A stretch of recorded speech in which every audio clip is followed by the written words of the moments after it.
tark etmoqda. 10 kishi bo'lib qoldik. Endi tushunarli nima deyapti Ismoilov, bo'ldi, boshqa gapim yo'q deyapti Islom Ismoilov.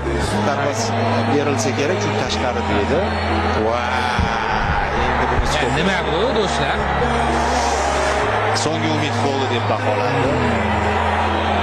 Hakamga topshirmoqda Ismoilov. Penalti! Sharmariz. Zarba! Gol! O'zbekiston oldinda. Urgan Saudiya. Hasanov. Zo'r, xuddi